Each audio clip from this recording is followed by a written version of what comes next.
আসসালামু আলাইকুম। দেশ এবং দেশের বাহিরে, কাছে এবং দূরে যারা আমার এই ভিডিওটি দেখছেন তাদেরকে আমার কৃষি ইন্টারেস্টেড বাংলা ফেসবুক পেজ এবং ইউটিউব চ্যানেলের পক্ষ থেকে জানাচ্ছি অনেক অনেক অভিনন্দন। প্রিয় দর্শক, এই মুহূর্তে অবস্থান করছি রাজশাহী জেলার পুঠিয়া উপজেলার বিলমারিয়া গ্রামে। এই গ্রামের একজন সফল চাষি, সফল মানুষ রবিউল ভাই। আপনারা দেখতে পাচ্ছেন এই যে রবিউল ভাই, তার হচ্ছে লাউ ক্ষেত আর কি, লাউ চাষ করছেন দীর্ঘদিন যাবত। তো আজকে সেই রবিউল ভাইয়ের সঙ্গে কথা বলবো। আপনারা দেখছেন যে রবিউল ভাইয়ের হচ্ছে লাউ চাষের ক্ষেত। এখানে আজকে আপনাদের দেখাবো লাউ। ভাই লাউ চাষ করছেন, লাউ কিছু দেখাই আপনাদের। এই যে যদি লাউ তোলার পরে এসেছি, তারপরেও দেখাই যে আপনারা দেখছেন দর্শক। তাহলে এখন রবিউল ভাইয়ের সাথে কাছে চলে যাই দর্শক। আসসালামু আলাইকুম ভাই। আসসালামু আলাইকুম। ওয়ালাইকুম আসসালাম। ভালো আছেন নাকি? জি ভাই, আলহামদুলিল্লাহ। লাউ খেতে কি আপনি কি পরিষ্কার করে দিচ্ছেন? কি ওই যে বাড়তি অবশিষ্ট যে বড় বড় পাতাগুলো একটু ওজন কমানোর জন্য সেগুলো ছেড়ে দিচ্ছি আর কি। ও আচ্ছা আচ্ছা। তো আর কি, খুব তো ভালো। লাউ কতদিন হলে আপনি এখানে লাউয়ের গাছ রোপণ করেছিলেন? কতদিন লাউ গাছের? প্রায় 75 থেকে 80 দিন সময় হয়েছে আর কি। সময় হয়েছে না? একবারে চারা লাগাইছিলেন তো, একবার ছোট্ট টপ থেকে লাগাইছিলেন? চারা রোপণ করছি। আপনি এই বীজ কি মানে যে টপটা, এটা কি বাড়ি থেকে আপনার বীজ থেকে রোপণ করে না অফিস থেকে বা কোথাও সরকারি? আসলে এটা বাংলাদেশের হুম সবচেয়ে এখন যে বীজটা উন্নত বীজ বলে আর কি আমরা জানছি, সেটা হলো হুম নাইস গ্রিন। নাইস গ্রিন না? এই নাইস গ্রিন বীজ আমি তাহিরপুর হাট থেকে কিনে নিয়ে এসে বাসায় এসে টপ দিছি এবং টপ দেওয়ার পরে সেখান থেকে গাছ উঠছে যখন, তখন এসে আর কি আমার জমিতে রোপণ করছি। তাই? এটা কয় শতক জমির উপরে এটা করেছেন ভাই আপনি? এটা প্রায় 36% মাটির উপরে আছে। 36% মাটির উপরে আছে না? তাহলে এই লাউ চাষ আপনার মানে ব্রেনের মধ্যে আসলো কিভাবে, মাথার মধ্যে আসলো কিভাবে ভাই? মূলত লাউ চাষের বিষয়ে সর্বপ্রথমে আমার তেমন কোনো অভিজ্ঞতা ছিল না। তো মোবাইলে ইউটিউব থেকে যখন ভিডিও দেখলাম, দেখার পরে সেখান থেকে একটা চিন্তাধারা ভেতরে আসার পর থেকে আর কি লাউ চাষে আগ্রহী হয়েছি আমি। এবং সেক্ষেত্রে আল্লাহ তাআলা সফলতা দান করছে। লাউ তো এখন উত্তোলন করতেছেন, মানে তুলতেছেন তো নাকি? প্রতিদিন না? একদিন পর পর উঠে। আপনার এখানে খরচ কেমন গেছে ভাই? এখানে খরচ প্রায় 15 থেকে 20,000 টাকা গেছে, সব মাছা টাচা সহ আপনার হচ্ছে 15 থেকে 20,000 টাকার মতো না? সবকিছু কমপ্লিট। তো লাউ মানে এতদিন আপনি লাউ কত টাকার বিক্রি করেছেন?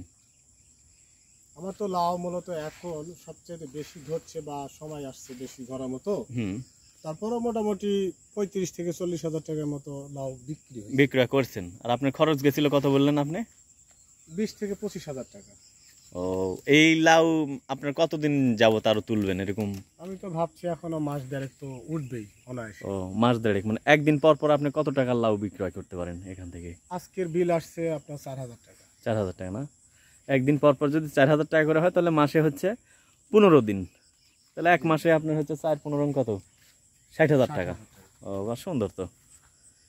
এমনিতেই সব টোটাল খরচ মিলে মানে এখন দাম কম হওয়ার কারণে একটু টাকা কম আসছে। যদি দামটা একটু মানে ভালো পাই তাহলে এই টাকাটা আবার অঙ্ক বাড়বে, 4 থেকে 8,000 টাকা হবে। এখন 10 টাকা পিস বিক্রি হচ্ছে, যদি 20 টাকা বিক্রি করতে পারি তখন এই 4,000 টাকায় 8,000 টাকা বিল আসবে আর কি। তাই না? ভালো তো। লাউ চাষ করে আপনি কি বুঝতেছেন যে আসলে ভালো একটা লাউ আসলে লাভজনক ফসল? লাভজনক ফসল আমি না, যত কৃষক মানুষ আছে সবাই বলবে, কারণ এখানে লস যাওয়ার আশঙ্কা খুব কম। লাউ এমন একটা ফসল যদি যাতে কেউ না ঠকে, তাহলে লাউ করে কেউ ঠকবে না না? যে দামেই হোক বিক্রি করলে অন্তত খরচের টাকা আসবে, কিছু হলেও লাভ থাকবে। আচ্ছা। আর দাম যদি ভালো পাই তাহলে আল্লাহর রহমতে ভালো টাকা আয় করা সম্ভব। না, দাম আসলে সব তো কাঁচামাল, মানে কাঁচামাল তো, কাঁচামালের বাজার অনেক সময় ঊর্ধ্বমুখী নিম্নমুখী, বিভিন্ন সময় বিভিন্ন। এই সকালবেলা একরকম, দুপুরবেলা আরেক রকম, এরকমই অনেক সময় হয়। তারপরে তো আমরা ওই দিকটাতে যাই ভাই, একটু আপনার ওই দিকটা একটু দেখি। এটা পড়ে যাওয়ার কারণ কি ভাই? এখানে মানে ওইদিকে উঁচু দেখতেছি। আসলে এটা পড়ে যাওয়ার কারণ হলো গত 2 থেকে 3 দিন আগে হুম রাজশাহী জেলা তথা পুঠা উপজেলার মধ্যে দিয়ে উপর দিয়ে প্রবল বৃষ্টি এবং একটা ঝড় হয়। এই ঝড়ের কারণে এবং বৃষ্টি একসাথে হওয়ার কারণে দেখছেন যে খুঁটিগুলো ভেঙে গেছে না, এবং ভেঙে আর লাউ পর্যাপ্ত পরিমাণ থাকার কারণে লাউ পর্যাপ্ত পরিমাণ থাকার কারণে এবং ঝড় বেশি হয়। এই দুইটা মাছটা ভেঙে গেছে। এখনো দেখেন নিচে কতগুলো লাউ ধরে আছে। দেখতে পাচ্ছি তো। না দর্শক দেখতে পাবেন যে আসলে কি পরিমাণ ধরে আছে। প্রচুর লাউ, খালি লাউ। আজকেও এখান থেকে 200 পিস লাউ উঠছে। 200 পিস আজকেও তুলছেন না? হ্যাঁ, এখান থেকে ওই ভাঙ্গা থেকে 200 পিস তুলছেন? যাক, বিশাল ব্যাপার তো।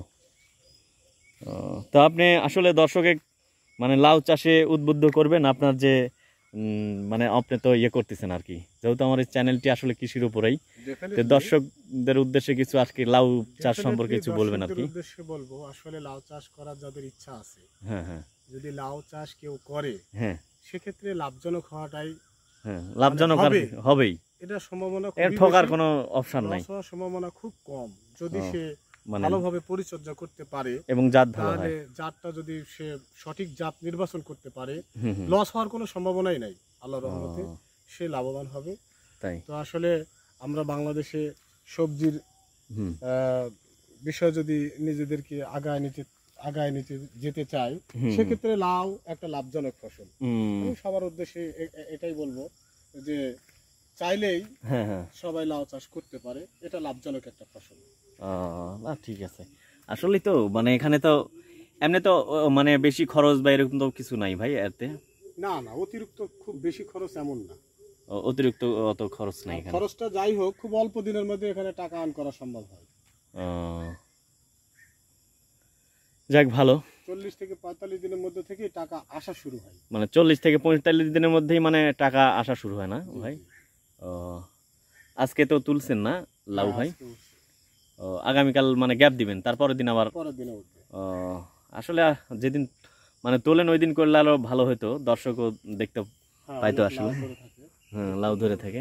তারপরেও দেখা যাচ্ছে দর্শক দেখছেন, যদি একটু এখন সন্ধ্যার সময় একটু কালারটা হয়তো মানে সবটা পরিষ্কার হচ্ছে না দর্শক।